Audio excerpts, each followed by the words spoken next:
যমুনা টেলিভিশনকে দেয়া এক সাক্ষাৎকারে ডেকলান সুলিভান বলেছেন, বাংলাদেশ দলে কোনো সিন্ডিকেট আছে বলে মনে হয় না। ভাষাগত সমস্যায় হয়তো অনেক কিছু বোঝাতে পারিনি, আমাকে পাস দেয়নি, বিষয়টা এমন নয়। সামনে সম্পর্ক গভীর হলে এই সমস্যাগুলো থাকবে না। এই প্রশ্নের উত্তরটা শুনে যতটা না অবাক হয়েছি, তার চেয়ে বেশি অবাক হয়েছি কোন জায়গায় জানেন?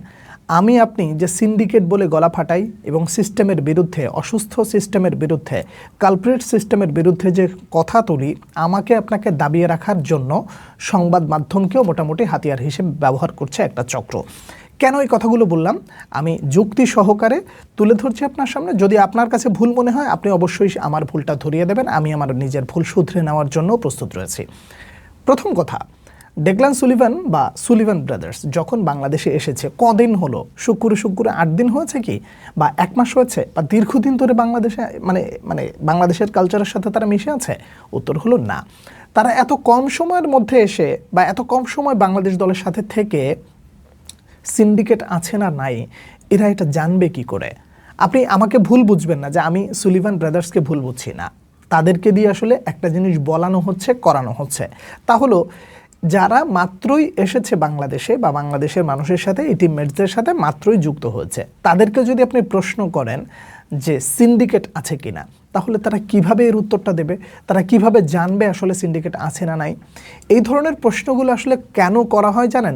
আমি জানি না মানে আমারটাই সঠিক কিনা, বা আমার মনে হলো এই বিষয়টা এরকম যে এই ধরনের প্লেয়ারদেরকে বা স্টার প্লেয়ারদেরকে যাদেরকে নিয়ে বাংলাদেশ মজে আছে, মেতে আছে, তাদের মুখ থেকে এই শব্দগুলো বের করা, না কোনো সিন্ডিকেট নাই, তাতে করে কি হবে?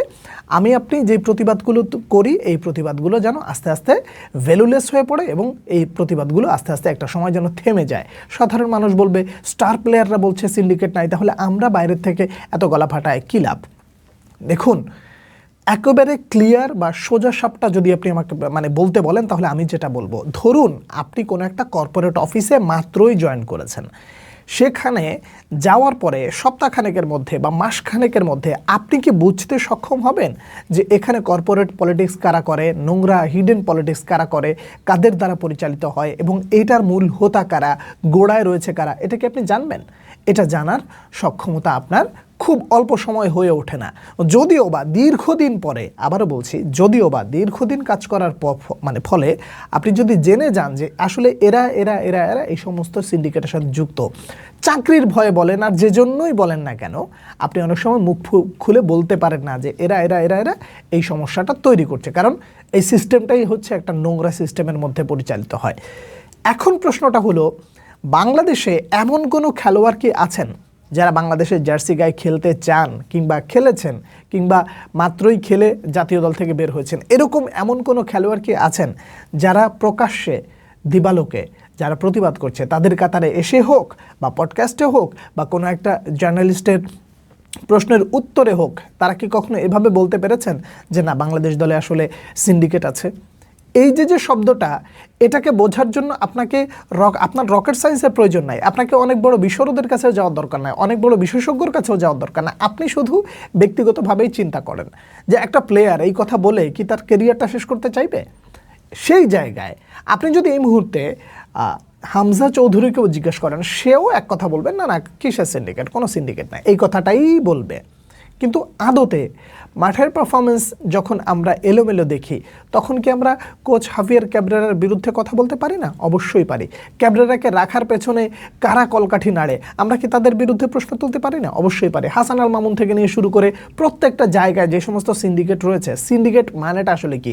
স্বজনপ্রীতি করে নিজেদেরকে অথবা নিজের ক্লাবের শিষ্যদেরকে অথবা চুক্তিবদ্ধ কোনো ফুটবলারকে ভেতরে ভেতরে বেশি করে সময় দেওয়া, তাদেরকেই বেশি প্রায়োরিটি দেওয়া, অন্যান্য প্রতিভাবান খেলোয়াড়দেরকে প্রায়োরিটি না দেওয়া, এই জিনিসগুলো যখন সামনের উপরে চলে আসে, তখন সিন্ডিকেট বলতে আসলে আমাদের একটু দ্বিধা হয় না। দুঃখটা লাগে ওই জায়গায়, এই জায়গাগুলো নিয়ে কর্তৃপক্ষকে গণমাধ্যম যদি প্রশ্ন না করে, তখন সেটা হয়ে যায় এক প্রকার এই সিন্ডিকেটের প্রতিবাদ যারা করে তাদেরকে দমিয়ে রাখা। আপনি হামজা চৌধুরীর মুখ দিয়ে কোনোদিন বের করতে পারবেন বাংলাদেশে সিন্ডিকেট আছে?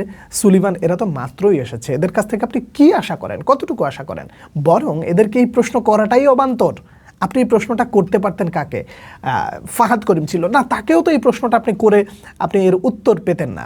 আপনি যৌক্তিক উত্তরটা আপনি ঠেলে দিতে পারতেন এমন একটা জায়গায় যারা এটার উত্তর দিতে বাধ্য বা যারা এটার উত্তর দিতে পারে। প্রশ্নটা কি? প্রশ্নটা হলো ডেকলান সুলিভানকে আপনি যখন প্রথমবার মাঠে নামালেন, একদম প্রথমবার যখন মাঠে নামালেন, শেষে 4-5 মিনিটের জন্য মাঠে নামিয়েছেন। এই 4-5 মিনিটের মধ্যে ও মোটামুটি মানে কি বলে কর্তৃপক্ষ ধাজিয়া উড়াই দিছে। কিভাবে ধাজিয়া উড়াইলো? যারা খেলাটা দেখেছেন তারা খুব ভালো করে জানেন যে ওই 4-5 মিনিটে ওর যে ক্যালিভার, ওর যে মানে তীক্ষ্ণ বুদ্ধিমত্তার মানুষ, এবং ও যে আসলে যেই ন্যাচারাল ফুটবল এবং ও যে ক্লাসের ফুটবলার যেটা ও খেলে, সেটা ও মোটামুটি নিজের জাত চিনিয়ে দিয়েছে। পরের ম্যাচে আপনি কি করলেন? পরের ম্যাচে আপনি তাকে নামালেন একেবারে সেকেন্ড হাফের পরে 60 মিনিট বা 55 মিনিটের আশেপাশে। এইটুকু সময়ের মধ্যে সে অন্ততপক্ষে 4 থেকে 5টা চান্স ক্রিয়েট করতে পেরেছে।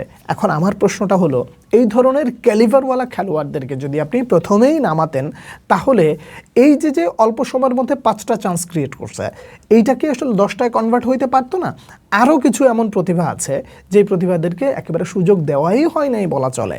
তো এই যে ক্যালিভারওয়ালা খেলোয়াড়দেরকে যখন আপনি সুযোগ দেন না, আমরা সিন্ডিকেটের প্রশ্ন তুলি তো এইখানে যে আপনার কাছে রসদ আছে, আপনি তাদেরকে ব্যবহার করেন না।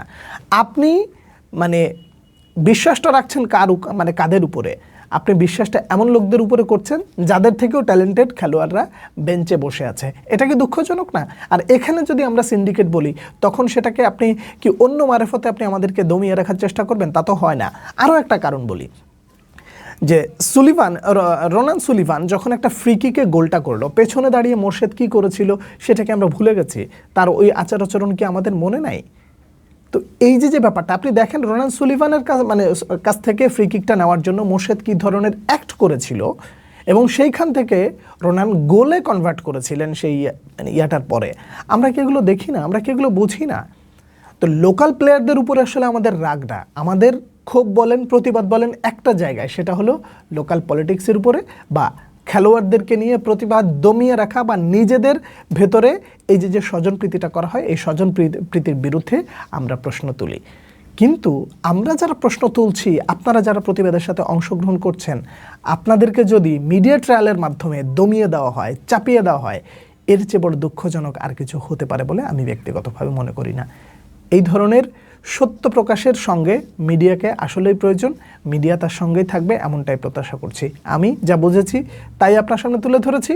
আমি যদি ভুল বলে থাকি, ভুল বুঝিয়ে থাকি, আমার ভুলটা আপনারা দয়া করে বলবেন, এবং আমিও চেষ্টা করব আমার ভুলকে শুধরে নিতে। আজ এ পর্যন্তই। পরবর্তী ভিডিওতে আবারও দেখা হচ্ছে। সে পর্যন্ত অনেক অনেক ভালো থাকবেন। আল্লাহ হাফেজ।